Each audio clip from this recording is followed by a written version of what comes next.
जो year 2000 subscription receive during the year ended 31 March 2020 means जो year 31 March 2020 में complete हुआ है उसमें जो कैश में सब्सक्रिप्शन मिला है उसको बाइफरकेट करके इन्होंने इस तरह से दिया हुआ है कि for the year ended 31 March 2019 40,000 rupees, मतलब 30 पिछले साल का जो हमें इस ईयर मिला है कितना मिला है 4,000 रुपये।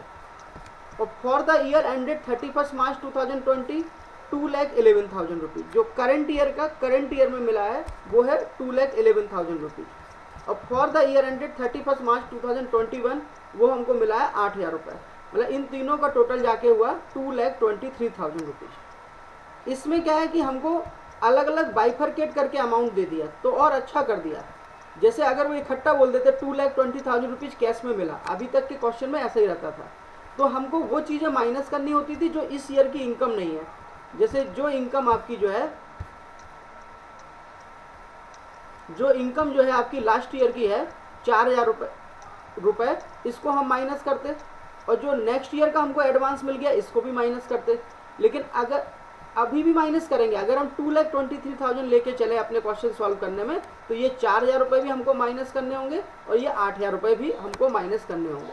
लेकिन हम क्या लेके चलेंगे 2,11,000 रुपीज़, तो इसमें हमको कुछ माइनस नहीं करना पड़ेगा। इसमें फ़ायदा क्या है, हमको कुछ भी माइनस नहीं करना पड़ेगा, तो ये हमारे लिए और आसान हो गया।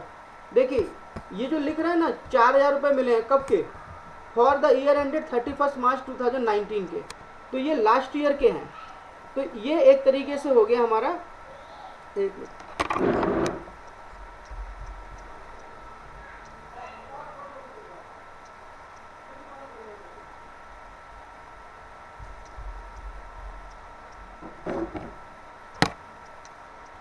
तो यहाँ पर for the year ended 31 March 2019 का मतलब क्या है, ये ईयर के स्टार्टिंग के आउटस्टैंडिंग माने जा सकते हैं कि ये पिछले साल के हमको इस ईयर मिले हैं, तो इनको हम क्या करते थे माइनस।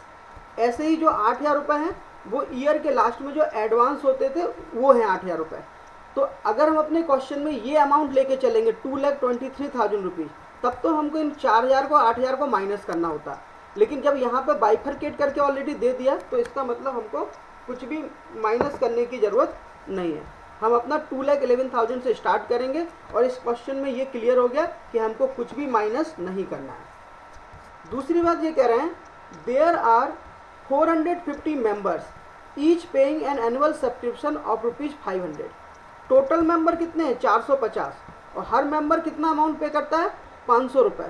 तो ये और हमारे लिए आसान कर दिया कि इसमें हमको इनकम एंड एक्सपेंडिचर अकाउंट में क्या आंसर आएगा ये पहले ही पता चल जाएगा, क्योंकि यहाँ एक्रूड बेसिस पे तो क्लियर है ना भाई कि 450 मेंबर हैं और एक कितना पे कर रहा है 500, तो इनको अगर हम मल्टीप्लाई करेंगे तो यहाँ पे नीचे दिया हुआ करके कि सब्सक्रिप्शन रिसीवेबल, ये रिसीव्ड नहीं है, रिसीवेबल मतलब अर्न, कि इस साल हमने कितना कमाया for the year ended 31 March 2020 कि टोटल मेंबर है हमारे 450 और एक मेंबर देता है 500 रुपये, यानी कि टोटल हमको एक साल में कितना मिलना चाहिए 2,25,000 रुपये।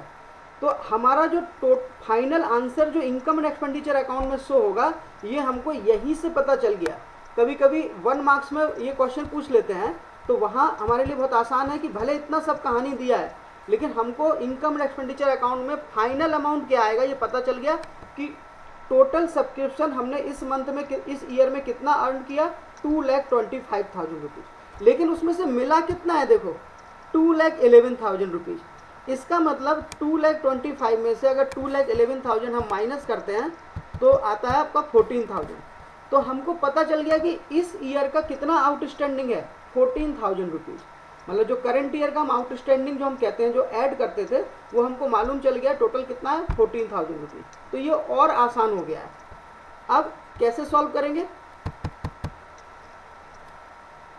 देखिए इनकम एंड एक्सपेंडिचर अकाउंट जब हम बनाएंगे तो उसमें डायरेक्ट लिखेंगे सब्सक्रिप्शन रिसीव 2,11,000 रुपीज़। ये वो सब्सक्रिप्शन है जो इस ईयर करंट ईयर में रिसीव हुआ है, ये 2,11,000 रुपये, तो ये लिख दिया हमने। और करंट ईयर का कितना मिलना बाकी है 14,000, ये लिख दिया, तो बाहर आ गया 2,25,000 रुपीज़। तो इनकम एंड एक्सपेंडिचर अकाउंट तो आसान हो गया। किसी के दिमाग में ये बात आएगी कि भाई हमने माइनस क्यों नहीं किया कुछ, तो हमने माइनस इसलिए नहीं किया क्योंकि माइनस वाली चीज़ें ऑलरेडी अलग लिखी हुई हैं। यहाँ पर हम इस 4000 को माइनस करते और इस 8000 को माइनस करते, क्योंकि ये हम माइनस किसको करते थे, जो हमारी करंट ईयर की इनकम नहीं है लेकिन हमको रिसीव हुई है। तो अगर हम 2,23,000 लेके चलेंगे, इवन इस क्वेश्चन में भी जिसको लंबा करने का शौक है कि भाई हम क्वेश्चन लंबा करेंगे, तो वो यहाँ पे 2,23,000 लिख दे पहले, और उसमें से ये 4,000 रुपये भी माइनस करके दिखाए, ये 8,000 रुपये भी माइनस करे, तो बचेगा 2,11,000। और उसके बाद ये 14,000 रुपये जो इस ईयर के आउटस्टैंडिंग है उसको प्लस कर दे। लेकिन हमको ज़रूरत नहीं है, क्योंकि इन्होंने खुद बाइफरकेट करके जब अमाउंट दिया है तो हम उसको मिक्सअप क्यों करें। जब इन्होंने खुद अलग सेपरेट करके अमाउंट दिया है तो हम उसको मिक्सअप क्यों करें। तो इसलिए यहाँ इनकम एंड एक्सपेंडिचर अकाउंट तो आसान हो गया। अब रही बात बैलेंस शीट्स की, तो देखो आगे देखते हैं और क्या लिखा था क्वेश्चन में। Calculate subscription to be shown in income and expenditure account for the year ended 31 March 2020। तो ये तो हम शो कर चुके हैं। इनकम एंड एक्सपेंडिचर अकाउंट में तो डायरेक्ट 2,25,000 आ जाएगा बाहर। And also show treatment of subscription in the income and expenditure account and balance sheet, कि उसका कैलकुलेशन और बैलेंस शीट में कैसे शो करेंगे। तो यहाँ देखिए एक बात और लिखी थी, there are 450 members each paying an annual subscription ₹500। ये तो हो गया था। अब देखिए ₹4,500 were in arrears for the year ended 31 March 2019 in the beginning of the year. ठीक है ना, यहाँ तक 2019, मतलब वो फिर से एक बार रिपीट करते, ₹4,500 were in arrears for the year ended 31 March 2019 in the beginning of the year ended 31 March 2020। मतलब वो कह रहे हैं कि ईयर की स्टार्टिंग में 31 मार्च 2019, या अब ये एक्स्ट्रा जोड़ दिया, इसकी ज़रूरत नहीं थी इनको, लेकिन और थोड़ा सा कंफ्यूज करने के लिए, कि 31 मार्च 2019 के ईयर के लास्ट में, या जो ईयर 31 मार्च 2020 को क्लोज हो रहा है, एंड हो रहा है, उसके बिगिनिंग में, मतलब 1 अप्रैल 2019 में। टोटल मिला के कितना आउटस्टैंडिंग था, 4,500। तो देखिए हम ये वैसे तो माइनस करते थे टोटल में से, लेकिन हमको इस क्वेश्चन ने बता दिया है कि हमको मिला कितना है इसमें से, केवल 4,000 रुपये। तो हम एक्चुअली माइनस कितना करेंगे अब, 4,000। मतलब अगर ये 4,000 नहीं दिए होते तो हम 4,500 माइनस करते, लेकिन हमको पता है कि कितना आउटस्टैंडिंग में से हमको रिसीव कितना हुआ है बिगनिंग वाला, तो 4,000। तो इसलिए हम 4,000 माइनस करना था, लेकिन माइनस भी नहीं करना पड़ा क्योंकि ऑलरेडी अलग अलग करके अमाउंट दिया हुआ है। अब ईयर की स्टार्टिंग में 4,500 रुपये जो आउटस्टैंडिंग थे, उसमें से रिसीव कितने हुए, केवल हमको 4,000। इसका मतलब क्या है, 500 रुपये अभी भी आउटस्टैंडिंग है। मतलब इस ईयर के स्टार्टिंग में टोटल 4,500 रुपीज़ बिगिनिंग में मिलना बाकी थे पिछले साल के, और पिछले साल के हमको इस साल मिले कितने हैं, 4,000। तो इससे हमको पता चल गया कि 500 रुपये अभी भी मिलना बाकी है। तो जब हम क्लोजिंग बैलेंस शीट बना रहे हैं, इसमें ओपनिंग नहीं बनाई है, क्लोजिंग बना रहे हैं, तो देखिए यहाँ पर सब्सक्रिप्शन आउटस्टैंडिंग 2018-19 में कितना लिखा है, 500 रुपीज़। क्यों, क्योंकि बिगनिंग में 4,500 बाकी थे और रिसीव हमको हुए कितने, 4,000। तो 500 रुपये ये आ गए, और इस ईयर के कितने बाकी हैं, 14,000 रुपीज़। तो ये दोनों बैलेंस शीट में आएंगे।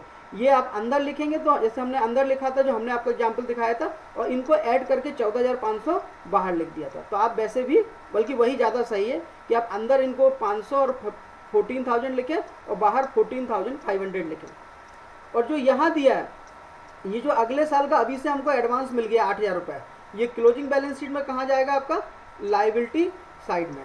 तो ये आपका 8,000 रुपये कंप्लीट हुआ है कि ये लाइबिलिटी साइड में जाएगा। तो ये आपका एग्जाम्पल नंबर 13 हुआ है।